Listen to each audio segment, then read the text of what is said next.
BCCI को नहीं मिल रहा रोहित राहुल का विकल्प। हार के बाद दोनों ने कही ऐसी बात, मनाने में जुटे अधिकारी। क्या आईपीएल के चक्कर में फिर बिगड़ेगा टी20 वर्ल्ड कप का खेल? 10 सालों से टूटती आ रही हैं फैंस की उम्मीदें।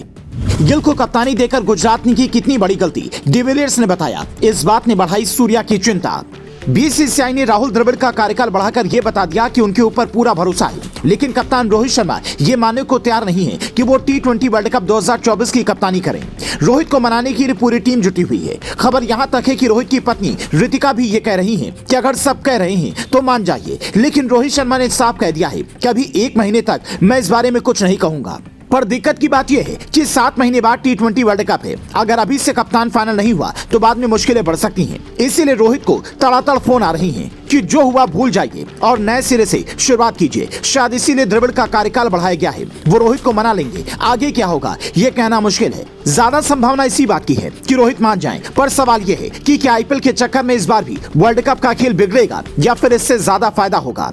टी20 वर्ल्ड कप 2024 जून के महीने में होना है। उससे पहले देश में लोकसभा चुनाव है और उसी दौरान आईपीएल का आयोजन होना है। ज्यादा संभावना है कि कुछ मैच देश में और कुछ मैच विदेश में हो, क्योंकि आईपीएल का फॉर्मेट 20 ओवर का है। इसीलिए जो खिलाड़ी आईपीएल में लय में दिखेगा वो वर्ल्ड कप में भी लय में दिख सकता है। हालांकि इस बात की गारंटी इसलिए नहीं ली जा सकती है क्योंकि वर्ल्ड कप में अलग तरह का अदृश्य दबाव होता है। टीम इंडिया के लिए चिंता की बात इसलिए भी है क्योंकि टीम इंडिया के स्टार ओपनर शुभमन गिल को गुजरात टाइटंस ने कप्तानी सौंप दी है। अब अगर गिल कप्तानी का दबाव नहीं झेल पाए तो फिर वर्ल्ड कप में उनके बल्ले से रन निकलना भी मुश्किल हो सकता है। साउथ अफ्रीका के स्टार खिलाड़ी एबी डिविलियर्स अभी से ये कहने लगे हैं, जैसे ही मैंने केन विलियमसन का नाम रिटेन किए गए खिलाड़ियों के रूप में देखा, मैंने सोचा कि एक अनुभवी खिलाड़ी को कप्तानी का मौका देने का गुजरात के पास एक शानदार अवसर है, क्योंकि विलियमसन पहले ही ऐसा कर चुके हैं। लेकिन उन्होंने शुभमन गिल को ये जिम्मेदारी सौंप दी। मैं ये नहीं कह रहा कि इसमें कुछ गलत है, लेकिन मेरे हिसाब से शुभमन को इस बार थोड़ा सा सीखने का मौका देना चाहिए था, ताकि वो साल 2025 में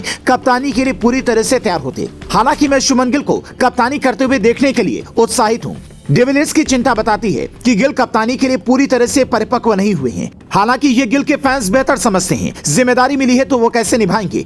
कई लोग तो डिविलियर्स की इन बातों को लेकर भी कह रहे हैं इन्हें गिल की बजाय अपने चेले सूर्या की चिंता करनी चाहिए। भारत ऑस्ट्रेलिया के बीच में हो रहे टी20 सीरीज में सूर्य कुमार यादव कप्तानी कर रहे हैं। शुरुआती 2 मैच जीतने के बाद तीसरा मैच इतनी बुरी तरह से हारे कि उनकी कप्तानी पर ही सवाल उठने लगे। सूर्या के फैंस रोहित को मनाने की बातों को इससे जोड़कर भी देख रहे हैं। उन्हें लग रहा है कि सूर्या को कप्तानी से हटाने के लिए ये चाल चली जा रही है। टीम इंडिया में जाति को लेकर जो सवाल बराबर उठाए जाते हैं कि इतने ब्राह्मण खिलाड़ी हैं और इतने यादव खिलाड़ी हैं, वो वाली चर्चा एक बार फिर से शुरू हो गई है। क्योंकि टीम इंडिया की कोच राहुल द्रविड़ भी ब्राह्मण परिवार से हैं और हार के बावजूद उनका कार्यकाल बढ़ाया गया है, तो कई लोगों को ये रास नहीं आ रहा है। लेकिन कहते हैं कि अनुभव बेहद जरूरी होता है। द्रविड़ क्यों जरूरी है वो इस आंकड़ों को देखकर आप समझ सकते हैं। द्रविड़ ने 2018 में अंडर 19 टीम को ट्रॉफी दिलाई थी और 2016 में दूसरे स्थान पर रहे थे। आईपीएल फ्रेंचाइजी दिल्ली और राजस्थान को भी कोचिंग दे चुके हैं। काफी समय तक एनसीए बेंगलुरु का नेतृत्व भी किया है।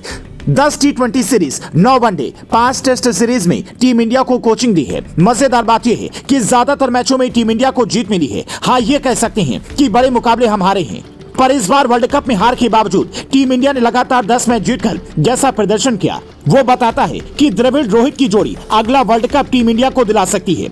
हालांकि बतौर फैंस आप किसे कोच या कप्तान बनाने के पक्ष में हैं? कमेंट कर बताएं।